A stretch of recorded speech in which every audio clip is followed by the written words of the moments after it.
जम्मू कश्मीर के लोग चाहते हैं कि असें की छुट्टी होनी चाहिए है। असें की अपनी इस धरती मां कन्नै असें की अपने डुग्गर देश कन्नै ते कन्नै गै अपने महाराजा कन्नै उन्ना प्यार है कि अस चाहते हैं कि साड़ी ये मांग जेकी है वो पूरी होनी चाहिए। राजा जी के जन्मदिन पर छुट्टी मिलनी चाहिए और गवर्नमेंट को जो हमारी यूटी एडमिनिस्ट्रेशन है उसको इसमें आगे आना चाहिए। आड़े हरि सिंह राजिया छोड़ी जम्मू आनी जायो। ये याद रहती है अगर साल के बाद ये छुट्टी किसकी जी, महाराजा हरि सिंह जी, वो एक सिंबल है और हमें अपने उस राजा को याद करना जिसकी ये स्टेट थी। ये लगता कि क्यों नहीं मिले करती छुट्टी इस बारी मिली लेगी छोड़नी जब उंगली टेढ़ी करने पड़नी है। दुर्भाग्य है कि हमारे इतिहास को जो मिटाया गया है और हमारे इतिहास के साथ छेड़खानी की गई है। उन रूरल जो हमारे रूलर थे जो महाराजे थे उनका कहीं भी हिस्ट्री में कहीं भी नाम देखने को नहीं मिलता। चाले जाने मेरी छोड़ी जम्मू आनी जायो। ऐसे लोगों को जहाँ पे छुट्टी दे दी है जो उनके बाद आके सीएम बने, जो उन्होंने राज किया, वो उन लोगों को आपने छुट्टी दी। अफसोस वाली गल ये भी है कि महाराजा हरि सिंह जी दे पूरा परिवार राजनीति च रिया अजें भी है, बट तुसें दिक्खेआ होना कि कुदै भी असेंगी उंदी तरफ दा कोई बयानबाजी सुनने की नहीं मिली है ना। मैं राजपूत हूँ इसलिए नहीं कह रहा, लेकिन बीइंग एक डोगरा होने के नाते मैं सभी डोगरा भाइयों से भी करूंगा कि आप भी इस मिशन पर जुट जाएं। लग रहा है कि ये मांग बिल्कुल जायज़ है, इस मांग की साड़ी गवर्नमेंट ने पूरा करना चाहिए। एह्दे ताईं हर एक डुग्गर दा वासी गै नहीं कश्मीर के लोग भी साड़ी सहायता ताईं अग्गे आवा करदे न। किताबों में होना चाहिए ताकि हमारे बच्चे ये पढ़ें और अपने राजाओं और महाराजों के बारे में जान सकें। लगेत रोंदी ये सारी हो कोटी गले कन्ने लायो। पार्टी से ऊपर उठकर, जात पात से ऊपर उठकर, आपको एक जो कहते हैं ना एरिया वाइज को छोड़कर हमें सबको एक डोगरे बनकर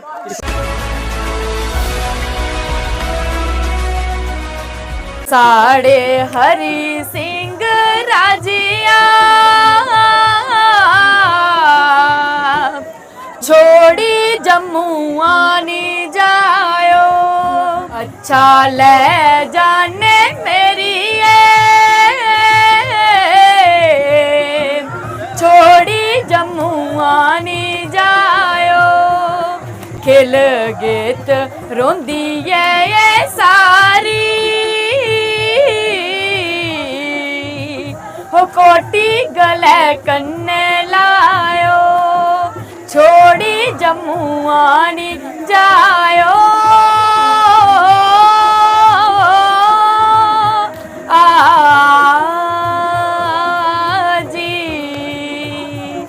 महाराजा हरि सिंह की छुट्टी ਲਈ 1 साल ਦੇ लगातार मांग कर दी जा रही, चाहे वो राजपूत सभा हो जिन्नियां भी सभा सारे नाल लेके जिन्नियां भी सभा जिन्ने भी डुग्गर वो एक ही मांग करते हैं। मांग है महाराजा हरि सिंह की छुट्टी 23 सितंबर की, जिहदे विच साढ़े लास्ट जेहड़े राजा रहे हैं महाराजा हरि सिंह उनकी छुट्टी ਲਈ की बोलते की नहीं छुट्टी दी जाती है, तुसीं की लगदा?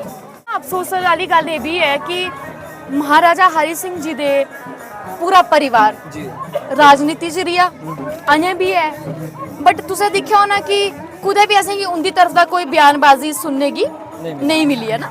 पर जम्मू कश्मीर के लोग चाहते हैं कि असें की छुट्टी होनी चाहिए है। बिल्कुल असें की अपनी इस धरती मां कन्नै असें की अपने डुग्गर देश कन्नै ते कन्नै गै अपने महाराजा कन्नै उन्ना प्यार है कि अस चाहते हैं कि साड़ी ये मांग जेकी है वो पूरी होनी चाहिए। लगता है कि ये मांग बिल्कुल जायज़ है, इस मांग की साड़ी गवर्नमेंट ने पूरा करना चाहिए। एह्दे ताईं हर एक डुग्गर दा वासी गै नहीं कश्मीर के लोग भी साड़ी सहायता ताईं अग्गे आवा करदे न। जी ये लगता कि क्यों नहीं मिले करती छुट्टी इस बारी मिली लेगी छोड़नी जब उंगली टेढ़ी करने पड़नी है। देखो कुछ गल्लां होंदियां ना, शायद अस वो मीडिया के सामने भी नहीं रखी सकने और अस गलाई भी नहीं सकने। क्यों? क्योंकि सरकार अपने तरीके कन्नै कोई फैसले गी लेंदी है। पब्लिक दी हमेशा कोशिश होंदी है, डिमांड होंदी है कि अस कोई ना कोई डिमांड रखचे और एक डिमांड बड़ी जायज़ है। मिगी लगता कि सरकार ने इस चीज़ की नकारना नहीं चाहिए और ऐसी मिगी भी नहीं लगता कि वो नहीं मनगन इस गल की। और तुसें दिक्खेआ होना कि बड़े खूबसूरती तरीके कन्नै डीसी जम्मू आश्वासन देइयै गेदियां नहीं, ओहदे कोल पहले लाठी चलाई गेदी है। लाठी देखो मेरा ही मनना है कि तुस एक जगह के रोने वाले हो, डुगर देश के वासी हो, अगर तकलीफ उन्हें की हुई हो तो ऐसे की भी हुई हो, अगर डंडा उन्हें की बजा हो तो तकलीफ सारे की हुई हो, पर कुछ मजबूरियां होंगी ने, मिगी लगता है कि उन्हें मजबूरियां की, और जो साढ़े सरकारी मुलाजम लोग न, उन्हें के जो ऑर्डर आया जाता है उन्हें फॉलो करना पड़ता। तुझे एक ये लगता कि दो पहलू हैं, अगर यूटी है तां नहीं मिले कर दी, अगर सरकार होती शायद मिल जाती। मिगी लगता है कि इस चीज़ की तफसीली करने और अच्छे तरीके करने साढ़े जो पॉलिटिशियन लोग न एक्सप्लेन करी सकते हैं। अस एक आम नागरिक हाँ, अस सिर्फ इस गल्लों पर भी सियासत होती ना, हर कोई बोलता कि साड़ी सरकार आवे तो अस छुट्टी अनाउंस करो, एक्चुअली पता कि जेल्लै कोई मांग करदा नहीं उत्थे पॉलिटिक्स पहले की उत्थे ना पॉलिटिक्स पहले शुरू होई जंदी है। वही चीज बोल रहे हैं। तुसें आखना कि मैं एक ही मैं इस पार्टी दा ते मैं इस पार्टी दी, मैं आखना मेरी पार्टी जदूं है ही जब मैं आओग ते मैं ओदे बोला तो पहले असे पॉलिटिक्स साइड छोड़िए, एक डुगर होइए हाँ, तो वो असे कट्ठी इकट्ठे होई जाने चाहिए, पार्टी तो बाहर जानी ना। बिल्कुल, जम्मू कश्मीर दे हर एक सदस्य दा फर्ज बनदा है कि असें कि इकट्ठे होइए इस मांग की पूरा करना चाहिए, बिल्कुल करना चाहिए। और क्यों नहीं हुआ दी, नहीं लगता कि इसकी ते सरकार दे जो उच्च अहदे पर लोग बिठे दे वो अच्छे तरीके सनाई सकते हैं कि ये चीज़ पूरी नहीं हुआ कर दी है। अस मांग करा करने और इदे कन्नै अस हर एक उस मानू दे कन्नै जो उत्थे उस ब्रिज पर बिठा रिया और इस भरी धुप्पै च बेही है महाराजा हरि सिंह जी के जन्मदिन की छुट्टी की मांग करता रिया। आपको क्या लगता है कि महाराजा हरि सिंह की छुट्टी क्यों नहीं दी जा रही, जो हमारे जो लास्ट जो है राजा थे? जी, आपका ये बहुत ही अहम सवाल है और बड़ा जो सेंसिटिव इशू आज की डेट में जो चल रहा है, इसका अगर मेरी तरफ से एक मेरी पर्सनल या निजी राय आप जानना चाहेंगे, मैं छुट्टी के पक्ष में हूँ। मैं पुरजोर तरीके से कहता हूँ कि महाराजा जी के जन्मदिन पर छुट्टी मिलनी चाहिए और गवर्नमेंट को, जो हमारी यूटी एडमिनिस्ट्रेशन है, उसको इसमें आगे आना चाहिए। मैं राजपूत हूँ तो इसलिए नहीं कह रहा, लेकिन बीइंग एक डोगरा होने के नाते मैं सभी डोगरा भाइयों से भी करूँगा कि आप भी इस मिशन पर जुट जाएं और ये हमारा एक मुझे मिलकर जात पात छोड़कर छुट्टी की डिमांड करें। और मुझे जहाँ तक लगता है कि इस पे जो हमारी एलजी एडमिनिस्ट्रेशन है, हमारे लेफ्टिनेंट गवर्नर जो हैं मनोज सिन्हा जी, वो ज़रूर इस पे कुछ ना कुछ संज्ञान ले रहे हैं और बहुत जल्द मुझे एक मेरा जो निजी जो मुझे लगता है कि ज़रूर इसमें छुट्टी मिलेगी। हमने देखा कि इसमें सियासत देखने को मिली, क्योंकि बहुत सारी जो पार्टियां हैं कि लोग हैं वो कहते हैं कि हमारी पार्टी की तो छुट्टी मिल जाएगी, हमारी पार्टी की छुट्टी मिल जाएगी, हमें सीएम बना दो छुट्टी मिल जाएगी। ऐसा क्यों? पहले तो मेरे को ये लगता था, आपको क्या लगता है कि हमें पहले पार्टी साइड छोड़कर एक डोगरे नाते होने के नाते हमें छुट्टी चाहिए थी, उसकी मांग करनी चाहिए थी। देखिए, मैंने आपको पहले ही बता दिया, हमें पार्टी से ऊपर उठकर, जात पात से ऊपर उठकर, आपको एक जो कहते हैं ना एरिया वाइज को छोड़कर, हमें सबको एक डोगरे बनकर और हमें एज ए डोगरा रूरल जो हमारे लास्ट के रहे हैं, हमें उनके नाम पर छुट्टी मिले। क्योंकि छुट्टी से मुझे ये नहीं लगता कि छुट्टी मिलने से किसी को घर में रेस्ट मिलेगी। छुट्टी एक सिंबल है कि हम ये याद रहती है। अगर साल के बाद ये छुट्टी किसकी? जी महाराजा हरि सिंह जी, वो एक सिंबल है। और हमें अपने उस राजा को याद करना जिसकी ये स्टेट थी। आपने ऐसे लोगों को जहाँ पे छुट्टी दे दी है जो उनके बाद आके सीएम बने, जो उन्होंने राज किया, वो उन लोगों को आपने छुट्टी दी। ये हमारा दुर्भाग्य है कि हमारे इतिहास को जो मिटाया गया है और हमारे इतिहास के साथ छेड़खानी की गई है। उन रूरल जो हमारे रूलर से जो महाराजे थे, उनका कहीं भी हिस्ट्री में कहीं भी नाम देखने को नहीं मिलता। क्योंकि हमने आज तक जहाँ पढ़ाई की कहीं इनका जिक्र तक नहीं हुआ। ये हमारे साथ बहुत बेइंसाफी हुई है, खास करके डोगरों के साथ। तो मैं चाहूँगा सारे डोगरे इकट्ठे हो जाएं और महाराजा जी के नाम की छुट्टी हमें जरूर मिलनी चाहिए। एक और मांग करेंगे आप कि देखा जाए कि जैसे पहले कोई सीएम या फिर प्रधानमंत्री जहाँ पे आए, उससे पहले हमारे राजा महाराजा हुआ करते थे, उनकी जो हमारी किताबें जो सब्जेक्ट है, उन किताबों में महाराजा के जो है नाम आने चाहिए, हिस्ट्री उनमें होनी चाहिए। हमारे जो आने वाली पीढ़ी है उनको पता चलना चाहिए कि हमारे महाराजा कौन थे। मैंने आपसे जो पहले यही थी कि ये हमारा दुर्भाग्य है कि हमारे जो हिस्ट्री के साथ जो है वो छेड़खानी हुई है। जो सच्चाई, जो असलियत, मैं मानता हूँ, बखूबी मानता हूँ। कहाँ है हमारे सम्राट इतने थे किन्होंने जहाँ पे मुगलों या उन्होंने ही राज किया? हमें बखूबी उनकी कहानियां पढ़ने को मिली। जहाँ तक हमने पढ़ी हैं, हमें सारी कहानियां वही मिलती हैं। हमारे जितने जहाँ पे राजाओं ने राज किया है वो कहाँ? कहीं नहीं। मैं यही कहना चाहता हूँ कि हमारी जो उसके साथ छेड़खानी हुई है, कभी उसको आगे लाने की कोशिश नहीं की। और मैं अपनी तरफ से डिमांड करता हूँ जो आने वाली होनी चाहिए, जो हमारे जो आगे जो किताबों में होना चाहिए, ताकि हमारे बच्चे ये पढ़ें और अपने राजाओं और महाराजों के बारे में जान सकें। शुक्रिया मां से बात करने के लिए।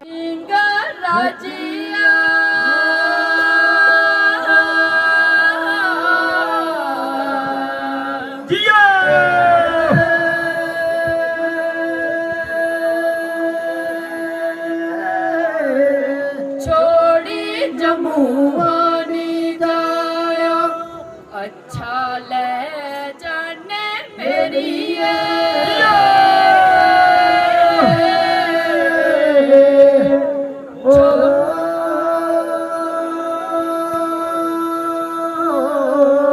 छोड़ी जमुआनी दायो खिल गेत रोंदी है ये सारी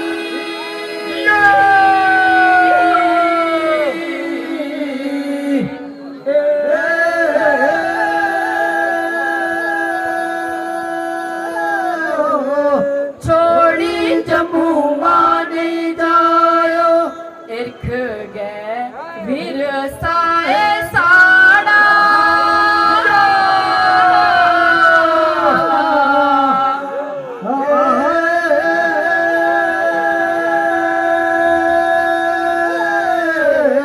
छोड़ी जमुआनी दायो अच्छा ले जाने मेरी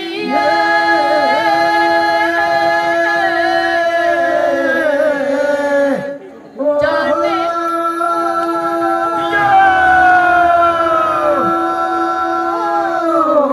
जाने तिरखी बूटी लावी अच्छा ले जाने मेरी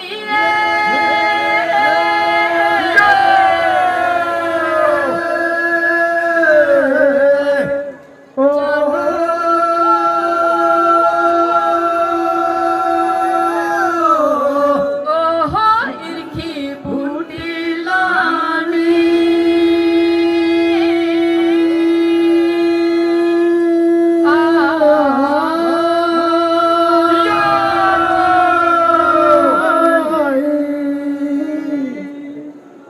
तो सारे जने दिखा होना कि सोशल मीडिया पर महाराजा हरि सिंह जी के जन्मदिन की छुट्टी की मांग हुआ करती है। अज हर एक डोगरा डोगरा के नहीं पूरे जम्मू कश्मीर के वासी चाहते हैं कि महाराजा हरि सिंह जी के जन्मदिन पर इसे की छुट्टी तो होनी चाहिए है और जम्मू कश्मीर के हर एक वासी का मांग है और मिगी लगता है कि ये मांग जी साड़ी जरूर तौले गै पूरी होनी है कि जे जेड़े मांग की पूरी करने वाले न वो भी साढ़े बिच बैठे दे न ते मिगी लगता है ये मांग जी साड़ी जरूर पूरी होग। ते धन्नवाद है तुंदा सारे दा कि तुस सारे जने बडले दे अज इन्ने चिर तक इत्थे इन्नी धुप्पै च बैठे दे रहे हो। ये तुंदा प्यार गै जो तुसें गी असें गी हर बारी इस मेले च औने ताईं मजबूर करदा है। थोड़ा सारे दा दिल दी गहराइयां कन्नै धन्नवाद सारें गी। जय डुग्गर जय मां डोगरी मिशन मां डोगरी जय डुग्गर जय मां डोगरी।